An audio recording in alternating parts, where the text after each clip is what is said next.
Bonjour. Pour notre dernière séance de l'année, je vais revenir sur la problématique que j'ai développée dans mon cours de 2011-2012 et qui concernait l'emploi de l'énergie hydraulique dans l'Antiquité. En effet, des données nouvelles sont venues enrichir le dossier grâce à des fouilles récentes qui ont mis au jour des vestiges de machines hydrauliques, et c'est la raison pour laquelle j'ai invité Bastien Lemaire, qui a dirigé en 2013 la fouille préventive de la villa romaine de la Chaberte près de Toulon dans le Var. En fait, je me permets un tel excursus parce que je poursuivrai et achèverai à l'automne 2015 le cours que j'ai entrepris depuis 2013 sur l'apport des fouilles du désert oriental d'Égypte à la connaissance de l'économie de cette région sous l'Empire romain. Il s'agira l'année prochaine de présenter l'évolution de l'exploitation des ressources naturelles telles que l'or, les pierres précieuses, le granit et le porphyre, à la lumière des fouilles de Samout, du mont Sclodianus, du mont Porphyrites et de Domitiane. Je conclurai ce cycle consacré à la mer Rouge par une synthèse historique prenant en compte à la fois l'activité extractive et l'activité commerciale et montrant comment elles se juxtaposent ou se succèdent dans des zones qui vont des montagnes à la côte et à ses ports. Alors, étant donné le programme que je viens d'annoncer pour l'année prochaine, je m'autorise maintenant cet excursus pour revisiter la problématique sur l'énergie hydraulique. Je rappelle à grands traits le cadre historique et conceptuel. La question de l'énergie hydraulique a soulevé de grands débats historiographiques, d'autant plus contrastés que les sources écrites sont peu nombreuses et sujettes à interprétations différentes. Les historiens ont proposé des modèles interprétatifs pour donner une certaine cohérence à la documentation qui est assez éparse. Le principal modèle fut mis au point par Marc Bloch en 1935, puis repris et sophistiqué par Bertrand Gilles en 1954, par Lynn White en 1962, ensuite par Jean-Pierre Vernant, puis Moses Finlay en 1965, pour ne citer que les plus célèbres auteurs. Comme les sources écrites sur les moulins hydrauliques sont rares durant le Haut-Empire et qu'elles deviennent relativement nombreuses durant l'Antiquité tardive, ce modèle considère que le moulin à eau, connu en tant qu'invention, n'était que peu employé car les possédants de l'Antiquité avaient à leur disposition de nombreux esclaves qui faisaient le travail gratuitement. De son côté, Finlay considérait qu'aucun prestige n'était retiré de la possession de moulins hydrauliques et que, de toute façon, l'énergie hydraulique n'était pas utilisée parce qu'il n'y avait pas de nécessité à libérer les esclaves des tâches de mouture. Il considérait que la mentalité aristocratique des propriétaires les détournait de l'utilisation des machines pour s'en remettre à la routine employant des esclaves. Or, c'est selon moi un contresens sur la mentalité affairiste des Italiens à la fin de la République et au début de l'Empire, voire de tous les possédants en général de quelque époque que ce soit. Ce qu'ils cherchent, c'est tirer le maximum de profit de leur domaine pour s'enrichir, accroître ou maintenir leur rang social. L'agriculture de plantation, qui employait de nombreux esclaves, était à la pointe du progrès en termes de rationalité des cultures, de rationalité des bâtiments d'exploitation et de gestion de la main-d'œuvre. Loin de condamner les esclaves à des tâches nécessaires mais répétitives comme moudre le blé pour nourrir justement la familia des esclaves, c'est-à-dire l'ensemble des esclaves qui travaillaient sur la propriété, les propriétaires avisés préféraient les employer à des tâches plus rentables pour eux. Ils ont donc fait construire des moulins hydrauliques lorsque cette invention a été disponible, comme ils ont fait édifier de grands pressoirs pour le vin ou pour l'huile. Cette réévaluation des capacités de gestion par les historiens est allée de pair avec un nouvel examen des sources auxquelles se sont livrés un certain nombre de collègues qui ont cherché à fixer la date de l'invention des moulins.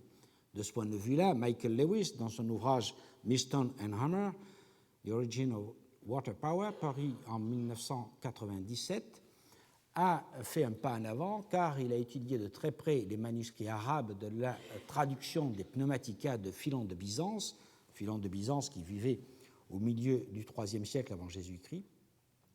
Et ces pneumatica mentionnent au paragraphe 54 2 fois le moulin à eau en se référant à des lettres grecques pour désigner les parties de l'appareil, preuve que cet appareil existait au IIIe siècle et qu'il ne s'agit pas d'une interpolation postérieure comme on l'avait anciennement avancé. Lewis rapporte aussi qu'Apollonios de Perga, à la fin du IIIe siècle, à la fin du IIIe siècle, début du IIe siècle, dans sa description d'une machine jouant de la flûte, s'inspire du moulin à eau et il dit installer une roue comme dans le moulin byzantin, au sens de Byzance et non pas de la période, bien sûr, ou dans le moulin récemment inventé par Abdaraxos.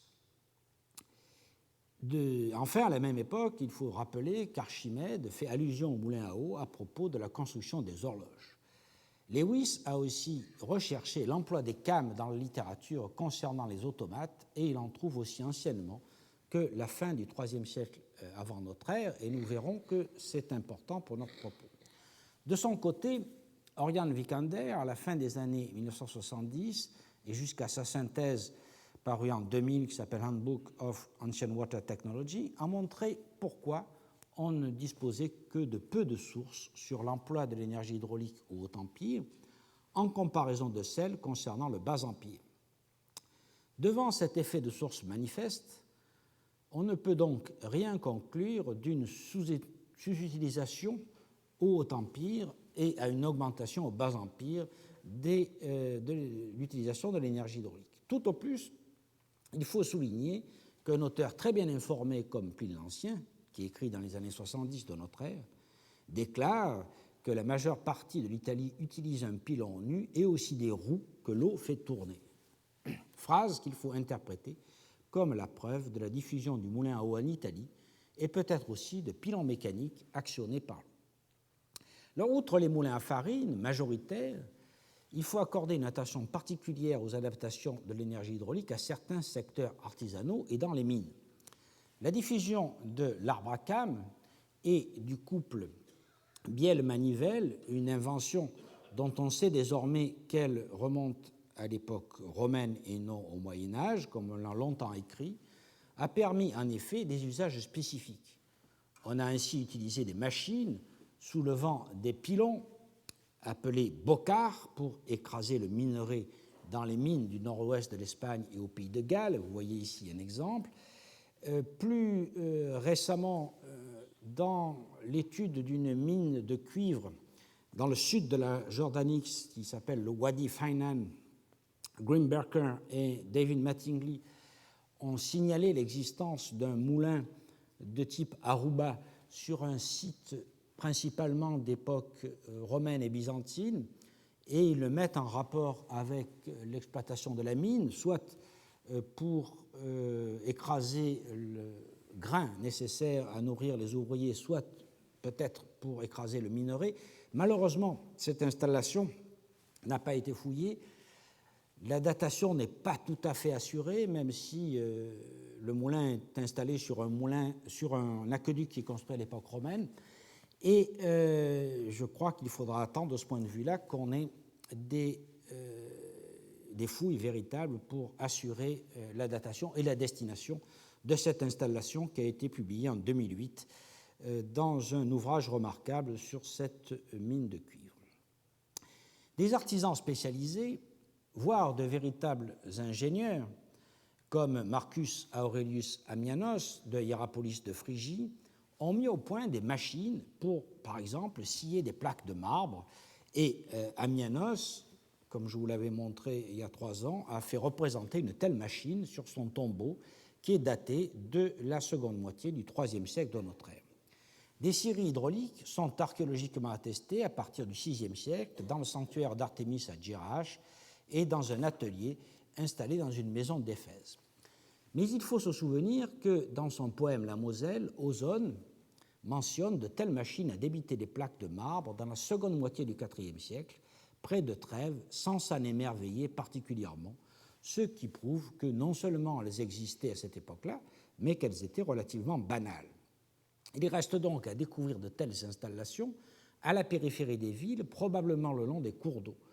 Sachant le nombre considérable de plaquages de marbre qui ont été utilisés durant l'Empire romain, il est d'ailleurs surprenant que l'archéologie n'ait pas encore découvert d'ateliers de sciage de marbre, de quelque type qu'il soit, c'est-à-dire utiliser l'énergie hydraulique ou peut-être l'énergie des esclaves. Dans les deux cas, on n'a pas de fouilles de ce type. Or, à terme, il est évident qu'on finira par en trouver.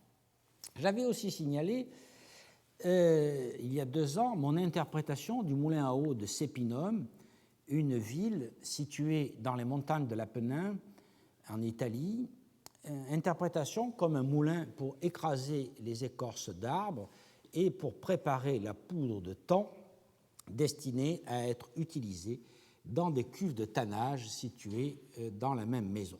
Je n'y reviens pas, sauf pour annoncer que la publication finale de cette fouille est sous presse aux éditions du Centre Jean Bérard à Naples et est donc désormais disponible. Il faut donc rester vigilant quant à l'interprétation des découvertes nouvelles qui pourraient donner des installations artisanales antiques utilisant la force hydraulique, certainement pour scier les marbres, probablement pour écraser le minerai et les écorces, mais aussi, pourquoi pas, pour fouler les tissus, voire marteler le fer. Jusqu'à présent, les attestations archéologiques de ces adaptations ne sont pas antérieures au IIIe siècle de notre ère, mais je ne serais pas surpris que les progrès de l'archéologie finissent par faire remonter cette diversification au 1er ou au IIe siècle. En effet, cette époque d'extraordinaire expansion démographique, économique et technique était propice à de telles innovations qui ont pu avoir plusieurs foyers. Je pense d'abord au milieu des ingénieurs militaires, sollicités pour des travaux de génie civil et militaire.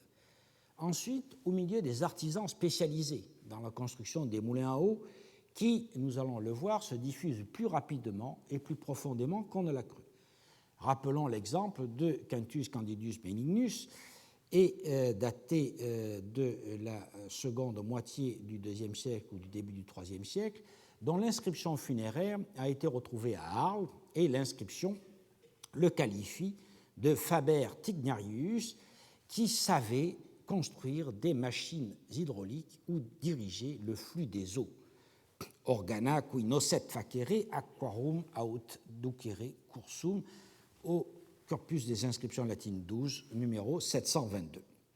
Étant donné le grand nombre des moulins hydrauliques dès le 1er siècle, ces spécialistes ont dû être relativement nombreux. Ils sont surtout attestés en Orient du fait de la nature de notre documentation. Il s'agit par exemple des mécanourgoïs, ces constructeurs de machines mentionnés par exemple dans les papyrus égyptiens.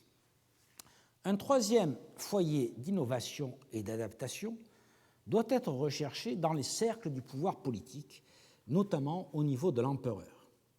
Néron, par exemple, avait fait entreprendre des travaux grandioses et techniquement complexes, comme le creusement d'un canal à travers l'isthme de Corinthe et celui d'un autre canal qui aurait relié, par une sorte d'autoroute fluviale, le port de Pouzole à la ville de Rome. Ces 2 projets furent abandonnés par le prudent Vespasien devant l'ampleur des dépenses qu'ils occasionnaient. Mais leur réalisation eût été d'un grand impact sur la circulation des navires et des marchandises. Le pouvoir impérial à cette époque s'entoura d'ingénieurs. Tacite, tout à son hostilité à Néron, raille ces grands travaux, qualifiés d'inutiles, mais les mentionne toutefois ainsi que les noms des ingénieurs. Dans les Annales, au livre 15, paragraphe 42, il écrit que Néron mit à profit la destruction de sa patrie et bâtit un palais où l'or et les pierreries n'étaient pas ce qui étonnait davantage. Ce luxe est depuis longtemps ordinaire et commun, mais il enfermait des champs cultivés, des lacs, des solitudes artificielles, des bois, des esplanades. Ces ouvrages étaient conçus et dirigés par Celer et Sévérus, dont l'audacieuse imagination demandait à l'art ce que refusait la nature, et se jouer capricieusement des ressources du prince.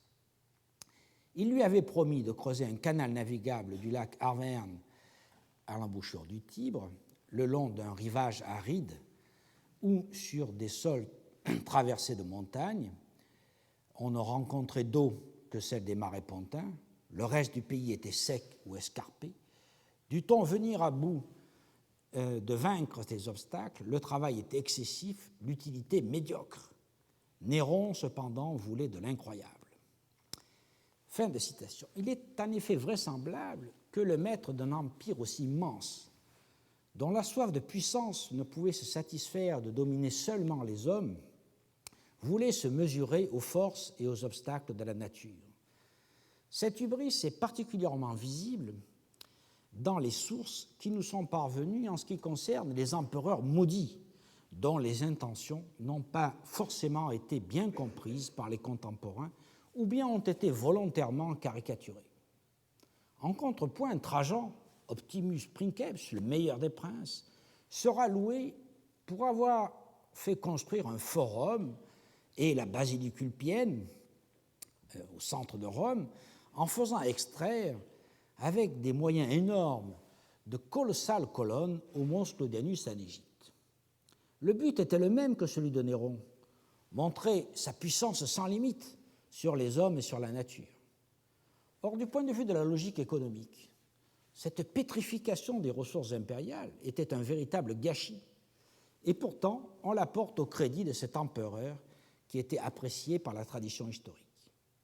Le canal de Pouzol à Rome ou le canal de Corinthe eussent été autrement plus utiles et auraient mérité bien plus de louanges. On voit donc le traitement différencié que réservent les historiens antiques et à leur suite les modernes à des opérations de prestige selon qu'elles sont ordonnées par un empereur honni ou un empereur adulé. Les désirs de Néron ont ainsi suscité des audaces en matière d'innovation et les ressources de l'Empire ont permis des recherches aboutissant à des applications techniques, notamment de l'énergie hydraulique, dont l'utilisation était une autre façon d'asservir la nature et d'affirmer la puissance du pouvoir impérial. Des réalisations de prestige, comme la Domus Transitoria, que vous voyez sur cette diapositive, puis la Domus Aurea, avec leurs merveilles techniques, avaient précisément pour but de frapper les imaginations et de montrer que le pouvoir impérial dépassait tous les pouvoirs précédents, même ceux des rois hellénistiques, des tyrans de Syracuse aux Ptolémées, pourtant modèles idéaux de pouvoirs royaux appuyés sur le prestige des réalisations extraordinaires dues à des ingénieurs tels qu'Archimède ou les membres du musée d'Alexandrie. C'est dans ce contexte qu'il faut, je crois, interpréter la Senatio Neronis, c'est-à-dire la salle à manger tournante du palais de Néron, récemment découverte par Madame Françoise Villedieu du Centre Camille Jullian du CNRS. Remarquons d'abord que cette réalisation, techniquement très avancée pour l'époque, s'inscrit bien dans la double optique de dominer les forces de la nature et de frapper les esprits par une prouesse technique que seul le pouvoir impérial pouvait réaliser. Suétone écrit en effet dans la vie de Néron, incluse dans la vie des 12 Césars, en 31-3, que la salle à manger, je cite, tournait sur elle-même jour et nuit en imitant le mouvement du monde. Cette notation n'est pas innocente. Suétone aurait pu dire banalement que la salle à manger tournante permettait aux convives de jouir d'un panorama complet sur la ville de Rome.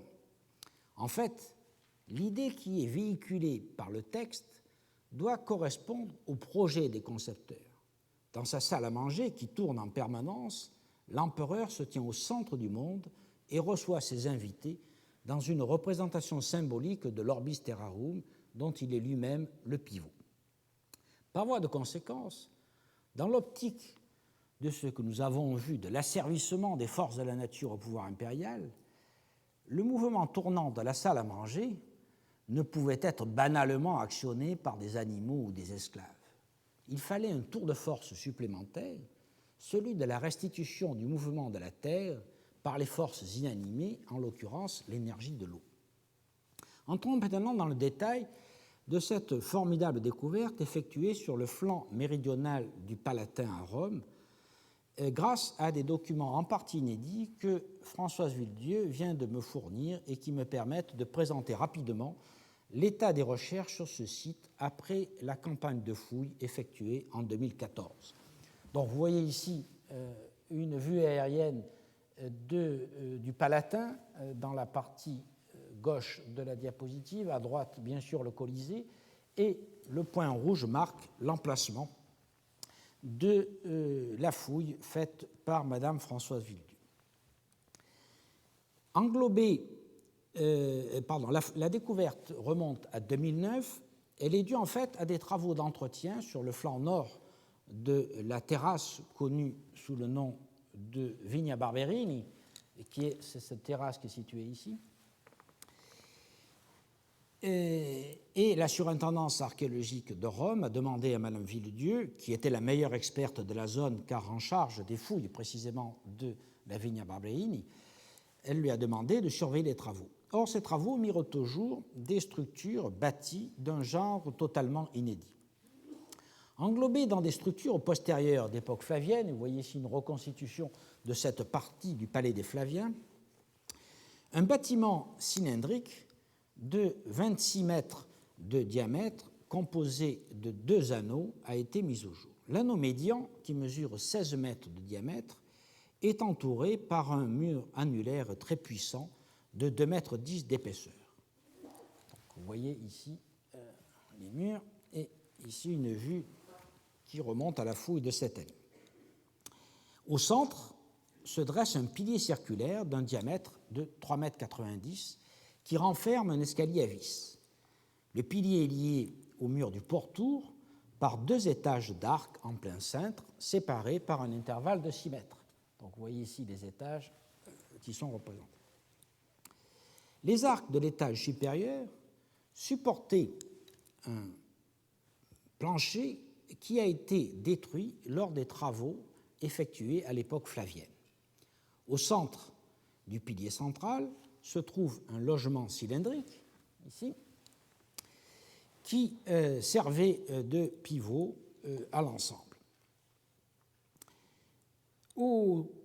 Sur la face supérieure des arcs que l'on voit ici, vous voyez, il y a des logements cylindriques, plutôt exactement hémisphériques, qui contenaient une argile très fine qui avait dû servir de lubrifiant.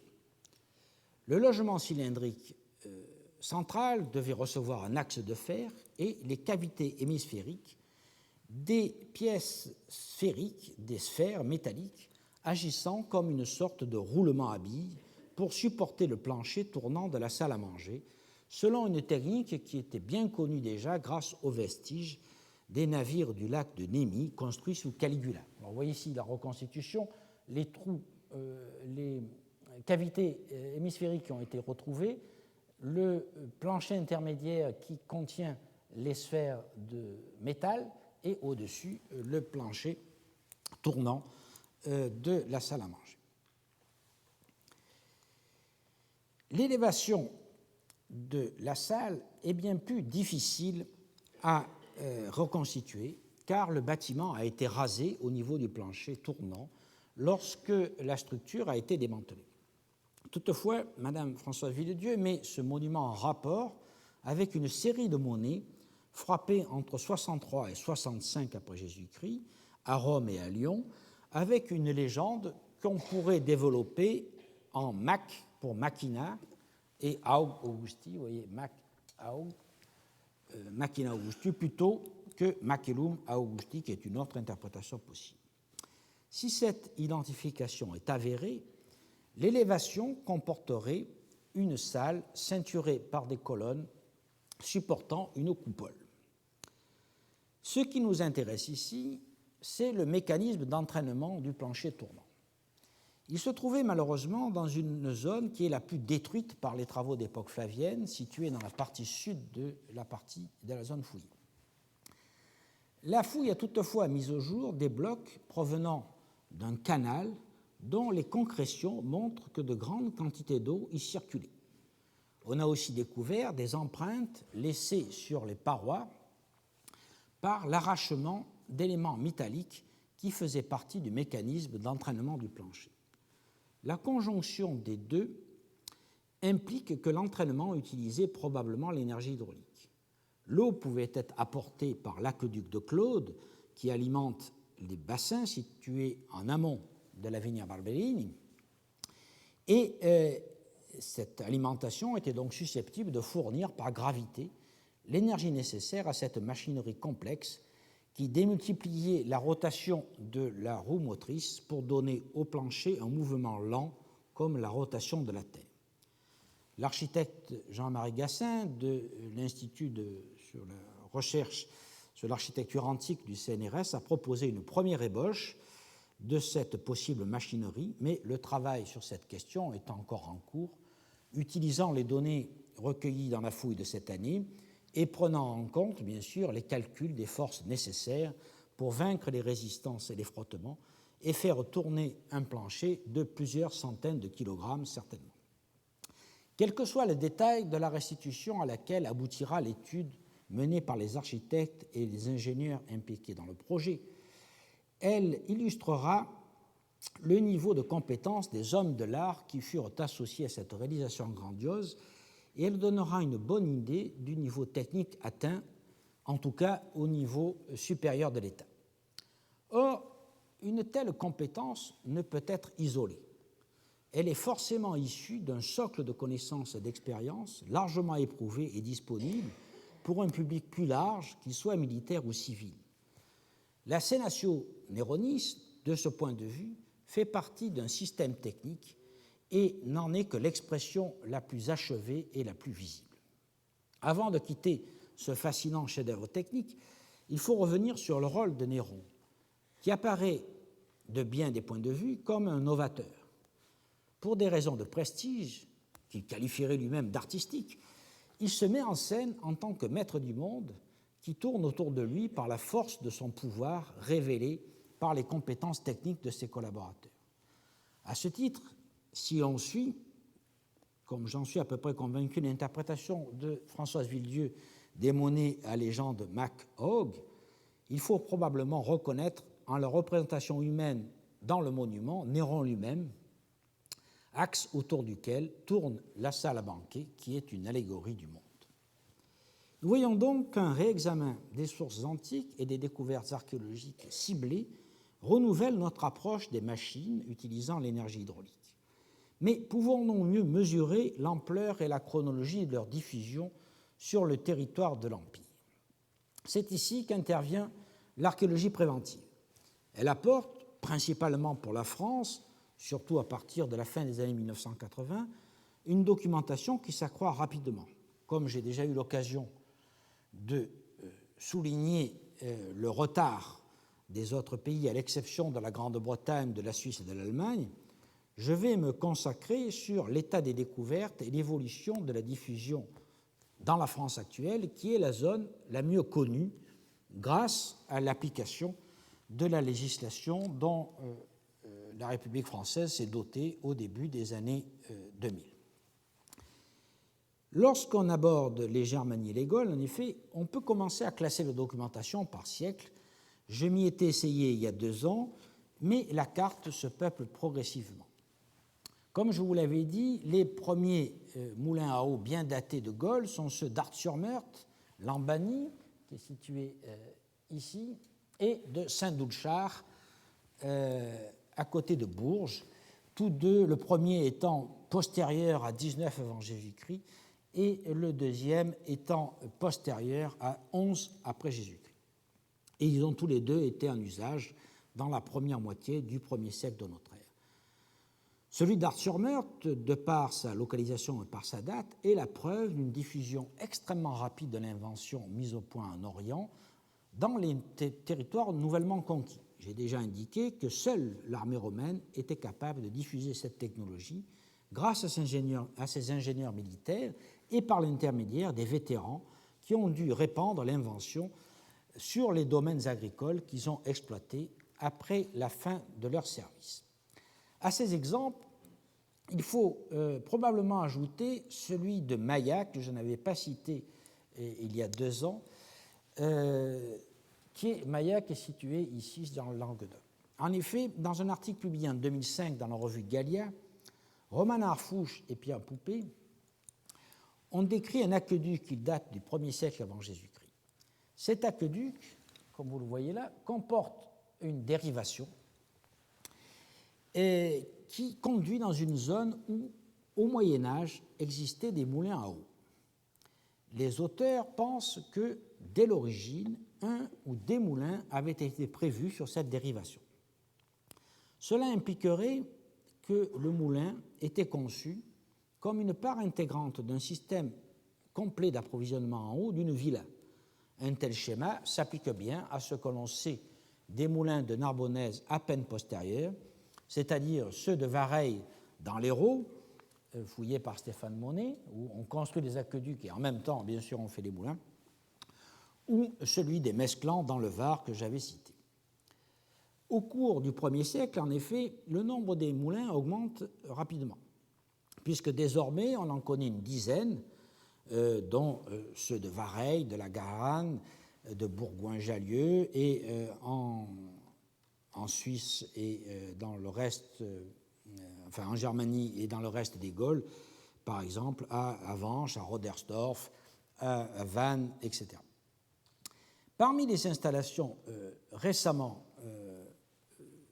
publiées, les installations possibles récemment publiées, se trouve celle de la belle villa romaine située dans les collines à l'ouest de Lyon, au lieu dit Goiffieux, sur la commune de Saint-Laurent-d'Agny, dans le département du Rhône. Cette villa a fait l'objet de plusieurs publications préliminaires dans la revue Gallia, en 2011 pour les installations vinicoles, et en 2013 pour une cuisine de type italique associée à une installation hydraulique. Je résume d'abord l'histoire de la villa qui a été admirablement fouillée de 2008 à 2011 sous la direction de Mathieu Pou, professeur à l'Université de Lyon 2. L'établissement, situé sur le territoire de la colonie de Lyon, est fondé sur l'emplacement d'un habitat de l'Athènes dès la décennie 30 avant Jésus-Christ par un Italien qui développe rapidement des productions agricoles, notamment un vignoble. Après un incendie, la villa est reconstruite vers la fin du 1er siècle avant Jésus-Christ, puis considérablement agrandie et embellie sous Tibère, dotée alors de bains, d'un triclinium, d'un péristyle et de bassins. Vous voyez ici la phase de cette époque-là. Cet ensemble est détruit par un nouvel incendie vers 60 ou 70 après Jésus-Christ, et la ferme est alors reconstruite, mais uniquement avec une vocation vinicole, et elle est restée dès lors occupée jusqu'à la fin du IIIe siècle de notre ère. À la phase julio-claudienne appartient une cuisine inspirée de modèles italiques, une cuisine qui est située dans cette partie-là, inspirée de modèles italiques à laquelle aboutit un large mur qui paraît avoir porté un aqueduc. Un bassin situé à proximité, au bout d'un canal, a été interprété comme le coursier d'une roue verticale entraînant des meules de petit diamètre destinés à produire la farine pour les habitants. Alors, voici le plan de cette partie avec l'arrivée d'un probable aqueduc ici, un canal qui aurait amené l'eau dans ce bassin, et c'est là que serait situé le moulin hydraulique. Cette hypothèse, pour séduisante qu'elle soit, ne résiste pas à la critique. Les coursiers des roues verticales ne sont jamais carrés. Vous voyez ici l'endroit où on a proposé de restituer un moulin dans cette partie. Ces coursiers ne sont jamais carrés. Le canal de fuite ne comporte jamais de vanne. Or, ici, il est assez clair qu'il y avait une vanne. D'ailleurs, la reconstitution le montre. Il n'y a pas, d'autre part, de vestiges de meules caractéristiques des moulins hydrauliques, c'est-à-dire possédant un grand diamètre et un système d'entraînement, soit par anille crampon, soit par anille en queue d'aronde, Et enfin, la roue motrice serait beaucoup trop petite. Tout au plus, le bassin pourrait-il avoir reçu un moulin à rodet volant horizontal, mais d'une part, il n'y a aucune trace de crapaudine ou de padelas dans le bassin. Là, le fond du bassin est relativement bien conservé, il n'y a aucune trace d'arrachement d'une crapaudine. Et d'autre part, les autres obstacles que je viens de signaler demeurent, c'est-à-dire qu'on n'a pas de meule de grand diamètre à proximité. Au total, même s'il est vraisemblable qu'une villa de cette importance possédait un moulin hydraulique, je ne crois pas qu'il faille le restituer près de la cuisine comme cela a été publié. Étant donné la topographie du site, une localisation dans une zone à forte déclivité s'imposait. Le bassin mis au jour près de la cuisine est au contraire idéalement placé pour servir au nettoyage des plats ou de tout autre objet, et pour cette utilisation, la vanne qui le ferme trouve toute son utilité. Il ne faut donc pas retenir cette occurrence parmi les moulins du 1er siècle, qui restent donc une douzaine jusqu'à présent.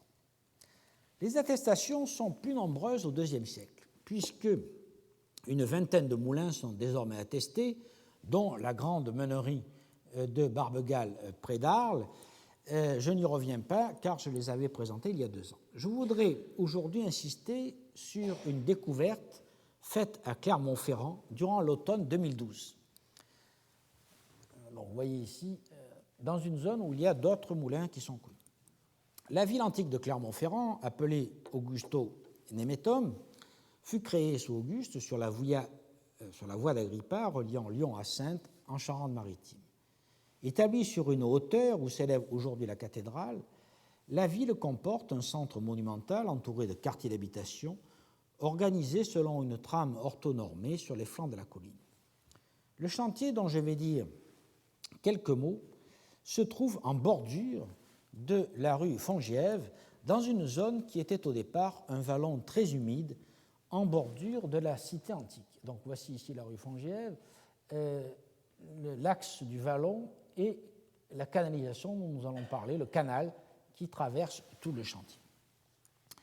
La fouille nécessitée par la construction de logements sociaux a été réalisée par la société Hades entre mai et novembre 2012 sous la direction de M. Damien Martinez, que je remercie de me permettre de présenter rapidement ses travaux et de les illustrer avec les excellentes photos et les plans qu'il a bien voulu me fournir. Une première phase, vous voyez que l'évolution du quartier est assez complexe, il y a plusieurs phases d'époque romaine et ensuite des phases d'époque médiévale sur lesquelles je ne m'étendrai pas, bien entendu. Une première phase datée du deuxième quart du IIe siècle de notre ère voit l'aménagement d'un cours d'eau, ici donc, dans cette partie-là, empruntant le vallon afin de permettre à la ville de s'étendre dans cette zone qui était jusqu'alors marécageuse et qui est dès lors drainée et remblée. Creuser le lit et canaliser le ruisseau permirent de lui donner plus de régularité et de force, permettant de mobiliser une énergie utilisée pour actionner un moulin hydraulique. Sur le côté ouest du canal, donc ici, fut construit un petit bâtiment caractérisé par, à l'intérieur, un puits d'engrenage en bois utilisant un assemblage de poutres de bois qui, par chance, était conservé dans la nave phréatique. Cet assemblage comprend 2 sablières et une traverse, on voit ici une autre image, et il est très similaire à une structure du même type qui a été récemment mise au jour par l'INRAP à Vannes, dans le Morbihan. L'interprétation des structures est assurée par la découverte de nombreux fragments de meules de grand diamètre, mesurant de 64 à 85 cm de diamètre, qui sont rejetés dans la partie sud du site autour des structures du moulin. Plusieurs meules dormantes sont percées pour laisser passer le gros fer et la transmission du mouvement. Vous voyez ici les documents que Damien Martinez m'a fournis avec les meules dormantes et l'orifice central qui permettait de passer le gros fer, et les meules supérieures actionnées soit par des anilles crampons sur la partie supérieure, soit par des anilles en queue d'aronde dans la partie inférieure. La présence de ces meules destinées à la production de farine de céréales indique donc cette activité de meunerie. La datation du moulin est donnée par la dendrochronologie. Donc nous avons vu que la partie basse comportait de grosses poutres qui ont pu être datées avec une grande précision, et nous savons, grâce à la dendrochronologie, que ces poutres ont été coupées entre 126 et 130 après Jésus-Christ, indiquant donc une construction dans le second quart du IIe siècle. Alors, vous voyez ici une reconstitution de l'ensemble, le canal bordé par les murs et la roue à aube qui entraîne le mécanisme. Et là, ce sont les poutres qui soutenaient le puits d'engrenage qui ont été retrouvées.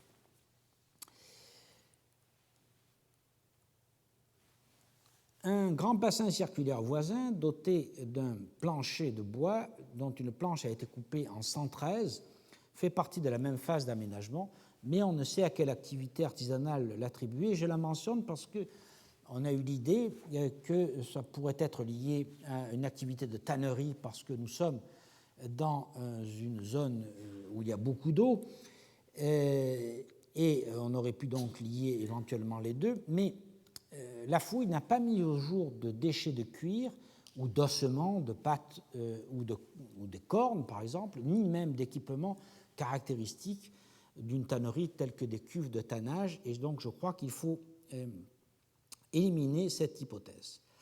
Au cours du deuxième état, datant de la seconde moitié du IIe siècle, un nouveau canal est aménagé, entraînant la destruction du premier moulin.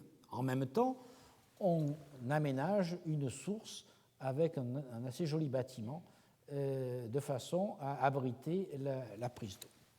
Le nouveau moulin qui est construit après la destruction du moulin antérieur est situé de l'autre côté du canal, et il est malheureusement très détérioré, mais un mur comporte une lacune qui correspond à l'emplacement d'un bloc de pierre et qui servait de palier à l'axe moteur de la roue hydraulique. C'est dans cette partie-là.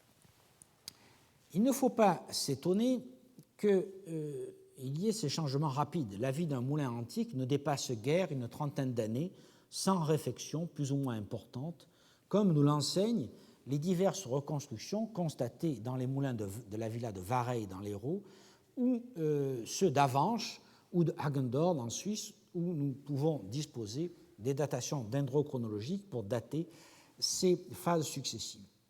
Le fait majeur de l'état 2 donc, concerne ce changement de côté du moulin et, comme je vous l'ai dit, la construction de ce bâtiment qui abrite la source en partie basse. Lors de l'état 3, daté de la fin du IIe siècle et du IIIe siècle, on assiste à une extension de la ville et à une urbanisation réelle de la partie est de la zone où se situe le chantier. Les bâtiments construits s'inscrivent alors dans une trame orthogonale marquée par le croisement de deux rues et la présence d'une sorte de place dans laquelle se trouve le bassin circulaire désormais dallé et le bâtiment abritant la fontaine. Le moulin hydraulique, donc, qui avait été construit dans la phase 2, semble rester en fonction. Vous voyez ici une reconstitution. Donc, l'ancien moulin était situé ici. On a dévié le canal, la roue à aube est installée là, et là, c'est l'emplacement du bloc qui supportait la roue. Donc, le moulin reste en fonction jusqu'à l'état 4, au cours duquel, dans la première moitié du IIIe siècle, le canal est reconstruit à nouveau. Cette nouvelle réfection entraîne à ce moment-là la destruction du moulin tel qu'il existait jusqu'alors et la construction d'un nouveau complexe, ici, situé toujours dans la partie sud du chantier, mais dont les vestiges sont nettement moins clairs et qui ne permettent pas d'assurer qu'on a reconstruit un moulin à cette époque-là. C'est possible, mais ce n'est pas tout à fait certain, car l'état de dégradation des vestiges, évidemment qui sont plus hauts que les précédents, ne permet pas d'affirmer quoi que ce soit, et on ne voit pas bien où on pourrait placer la roue motrice, et on ne voit pas non plus où se situait le canal de dérivation nécessaire lorsqu'il faut arrêter la roue. Et donc, on n'est pas tout à fait certain qu'il y a eu une reconstruction à ce moment-là. Mais en tout cas, grâce à cette fouille, on est à peu près assuré désormais que dans cette partie de Clermont-Ferrand antique, à partir du deuxième quart du IIe siècle jusque dans la première moitié du IIIe siècle, plusieurs moulins hydrauliques se sont succédés et ont certainement servi à moudre du grain utilisé en ville. Dans la seconde moitié du IIIe siècle, le réseau n'est plus entretenu et le quartier est alors abandonné. Et au cours de l'Antiquité tardive et du Moyen-Âge, la zone devient un terrain vague, puis des champs et des jardins.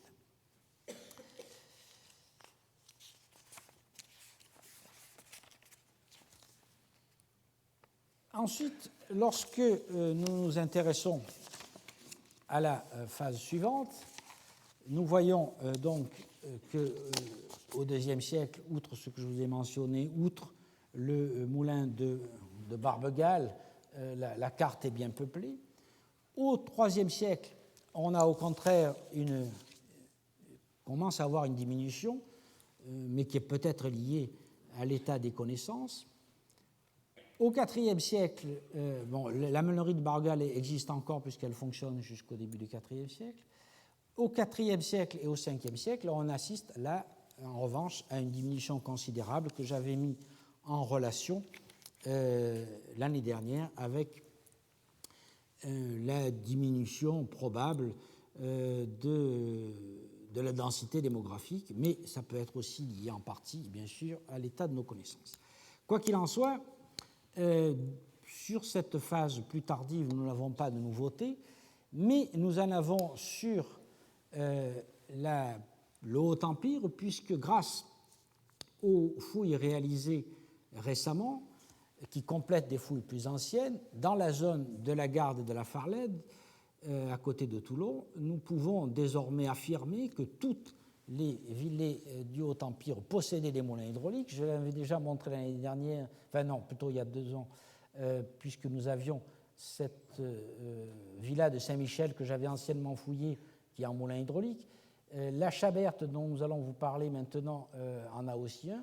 Et puis, dans une autre villa qui est située ici, je soupçonne qu'il y a un moulin hydraulique parce qu'il y a un aqueduc. On est sur le cours d'eau du Réganas que vous voyez là. Et enfin, tout récemment, les fouilles de la Société Archéodunum à l'emplacement du village même de la Farlède qui est ici ont montré à nouveau une villa qui a produit du vin et de l'huile au Haut-Empire. Et nous voyons ici des bâtiments qui sont malheureusement très arasés, avec un chai, probablement aussi une production d'huile. Et j'ai été tout à fait intrigué en visitant le site, en voyant ce mur oblique qui arrive depuis la zone des sources qui est située en amont et qui se dirige vers la villa. Malheureusement, tout ce secteur-là est très détruit, par le village notamment. On ne sait pas comment ça finit. Mais j'imagine que ces murs en oblique, en fait, portent un aqueduc qui a mené l'eau à la villa, et il me paraît vraisemblable qu'une dérivation existait pour alimenter un moulin hydraulique. Donc, je crois qu'on a cette illustration désormais forte de la présence de moulins dans toutes les villas de la région, et je vais, dans un petit moment, laisser la parole à Bastien Lemaire qui a fouillé l'année dernière cette grande villa de la Chaberte qui comporte, comme vous allez le voir, une installation vinicole, une installation oléicole et un moulin hydraulique dont la chronologie nous intéresse particulièrement. On va donc maintenant faire une petite pause, histoire de changer les micros d'interlocuteurs, et je vais laisser donc la parole à Bastien Lemaire.